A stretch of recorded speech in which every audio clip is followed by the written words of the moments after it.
Сәлеметсің бе балақай, класс KZ порталына қош келдің. Бүгінгі сабағымыздың тақырыбы 1 және 2 амалмен орындалатын есептер. Балақай, сен осыған дейін 1 амалмен орындалатын есептерді шығарып жүрген болатынсың. Бүгінгі сабақта біз 2 немесе одан да көп амалдардан шығарылатын есептерді қарастыратын боламыз. Қанекей балақай, мына есепке мән бер. Автобуста 5 қыз және 5 ұл келе жатты. Аялдамадан 6 бала түсті. Автобуста неше бала қалды? Бұл есепке мынадай шарт құрамыз. Келе жатты 5 қыз, 5 ұл. Түсті 6 бала, қалды белгісіз. Автобуста неше бала қалғанын табу үшін не істейміз? Бірінші, автобуста барлығы неше бала болғанын анықтап аламыз. Ол үшін 5-ке 5-ті қосамыз. Сонда 10 бала болады. Бұл бірінші амал екен. Енді екінші амалда автобуста неше бала қалғанын есептейміз. Яғни барлық баладан түсіп кеткен баланы азайтамыз. Сонда 10-нан 6-ны азайтқанда 4 шығады. Сонымен бұл есеп 2 амалдың көмегімен шығарылады екен. Бұл 2 амалды мынадай өрнектің көмегімен жазуға болады. Яғни өрнек 5 қосылған 5 азайтылған 6 тең 4 болады. Сонымен бұл есептің жауабы 4 бала қалды. Балақай, бұл есеп құрама есеп деп аталады. Себебі жай есеп 1 амалмен, ал құрама есеп 2 және одан да көп амалмен орындалады екен. Ал енді балақай, түсінікті болса тапсырмаларға көшейік. Бірінші тапсырмада мынадай шарт есеп берілген. Автобуста 5 ұл және 5 қыз келе жатты. Аялдамадан тағы 10 бала отырды. Автобуста барлығы неше бала болды? Қанекей балақай, өз бетіңше шарт құрып шығара ғой. Ал балақай болсақ бірге тексерейік. Бұл есепке мынадай шарт құрамыз. Келе жатты 5 қыз және 5 ұл бала. Отырды 10 бала. Болды белгісіз. Барлығы қанша бала болған табу үшін бірінші автобуста қанша бала келе жатқанын анықтап аламыз. Ол үшін 5-ке 5-ті қосамыз. Сонда 10 бала болады. Бұл бірінші амал екен.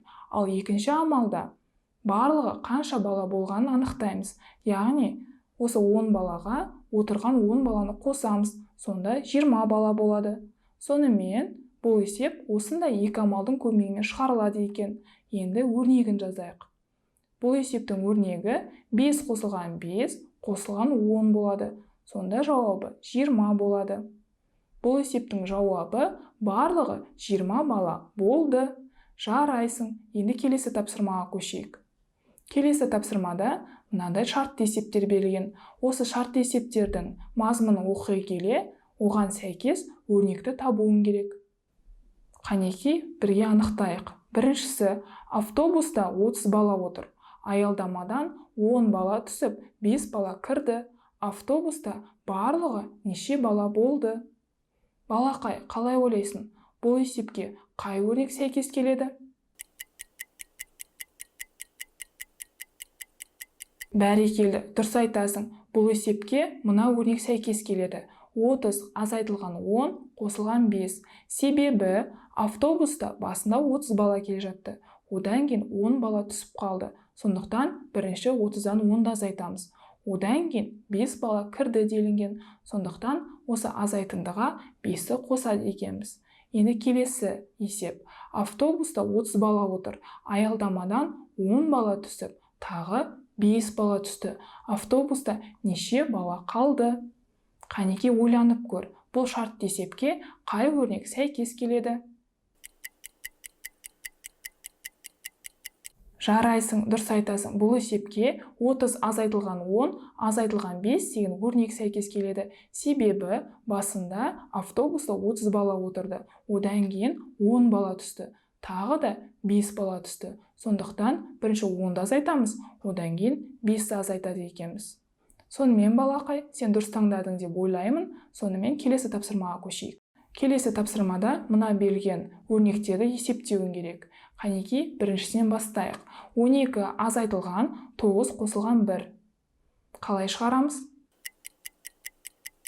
Бәрекелі, дұрыс айтасың. Бірінші жақшаны шығарамыз. 9-ға 1-ді қосамыз, сонда 10 шығады. 12-ден 10-ды азайтамыз. Сонда жауабы 2 шығады екен. Енді келесі 7 қосылған 11 азайтылған 1. Қанеке шығарып жауабын маған айта ғой. Бәрекелі, дұрыс айтасың.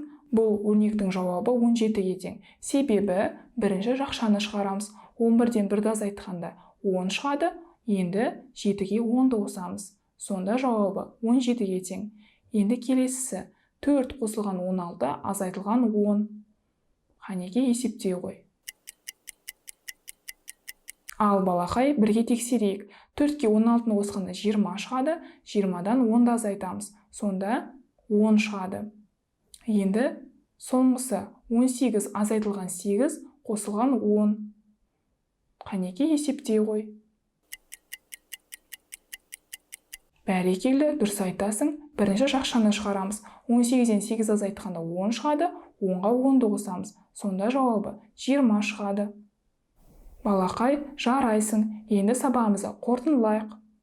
Бүгінгі сабақта біз 1 және 2 амалмен орындалатын есептерді қарастырдық.